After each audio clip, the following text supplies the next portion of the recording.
Welcome to This Explainer. Today, we're unpacking some absolutely incredible strategies from the Startup Circle's Revenue Ronin community, distilling their recent Wisdom Wednesday session into a highly actionable four-part playbook. We're going to dive into their methods for scaling businesses, boosting close rates, turning pressure into fuel, and transforming casual conversations into closed deals. But, before we get into all those winning strategies, we actually need to start with a rather painful and very costly real-world mistake.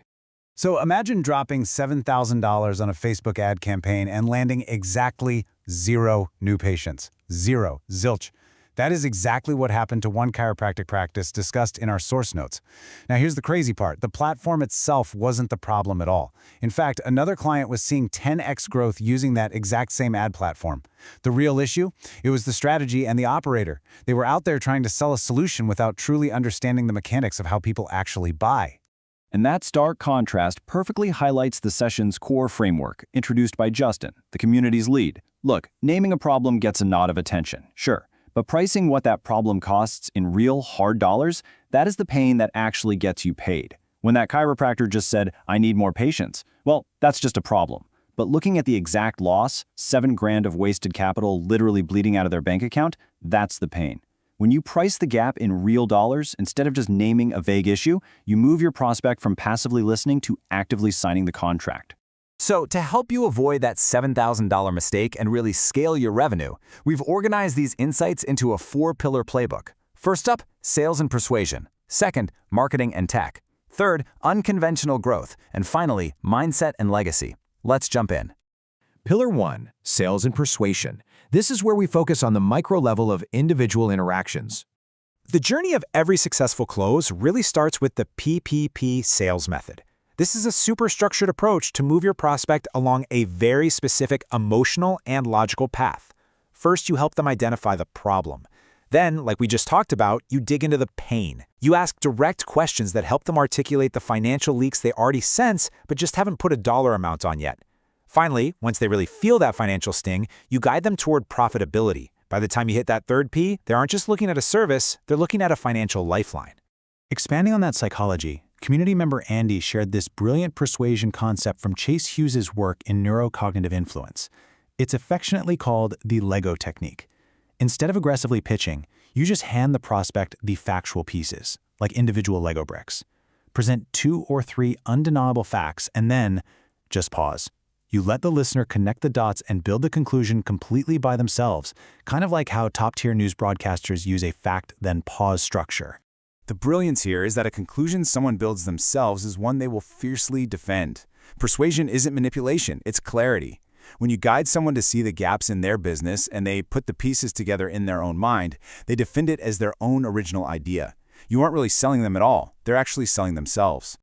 All right, Pillar 2, marketing and tech. Let's shift to the medium-level view. During the session, Kevin dropped a really powerful analogy. He said marketing is basically just planting seeds. Whatever specific energy and messaging you put out into the world dictates the exact harvest your business is building toward. If you market a cheap, quick-fix service, guess what? You harvest demanding, price-sensitive clients. But if you market premium, data-driven revenue architecture, you harvest high-tier partnerships. You are quite literally farming your future outcomes today. And you can see this harvest in action with some rapid-fire tech wins from the group. Christelle is testing out hands-free Meta Ray-Ban glasses to create these super engaging point-of-view interviews where she can maintain direct eye contact. Ben just launched a fantastic Reddit prospecting tool called Leads List, and Danielle is scaling her authority massively, taking her book to Audible and Barnes & Noble. They are planting some seriously high-tech, high-leverage seeds right now. But through all these amazing tools, Justin points out a crucial distinction: the difference between marketing theater and true revenue architecture. Marketing theater is when you get distracted by vanity metrics, chasing the likes, the views, the clicks that absolutely do not pay the bills. Revenue architecture, though, that is built on trackable data and concrete results. It's the difference between just looking busy online and quietly generating millions in trackable revenue in the real world. Now for Pillar 3, unconventional growth. Let's zoom out to the macro level. The group had this fascinating discussion about how acquiring proven, cash-flowing small businesses from retiring owners is just as legitimate a growth strategy as launching a new ad campaign. We're talking unglamorous but highly profitable stuff here. Laundromats, traditional vending routes, nail salons, even niche setups like vape vending machines inside casinos. Revenue doesn't have to come from just one source, and buying existing cash flow is often way less risky than starting from absolute zero. And this strategy is incredibly timely right now. Andy flagged that Small Business Administration lending caps were recently raised. You can now access up to a combined $10 million in financing. That's $5 million for the business itself and another $5 million for the attached real estate. That capital is literally just sitting there, waiting for smart operators to deploy it. Whether you're acquiring a business outright or just negotiating an equity stake with a client, Justin swears by this specific crawl, walk, run partnership model. First, you crawl by providing undeniable value up front. Second, you walk by letting that value build deep trust. Only then do you run by bringing the formal contract or equity negotiation to the table. This relationship-first model beats a hard, aggressive pitch every single time. Finally, Pillar 4, Mindset and Legacy. Let's pull back and focus on the personal element. Imfon shared an incredibly powerful realization about his own journey managing ADHD and overcoming financial hardship. He dropped this quote that just struck the whole room. "The reason men fail is broken focus." It's such a stark reminder. A lack of capability is rarely what holds us back. Distraction is the true enemy of growth. If you can fix your focus, you can fix your future.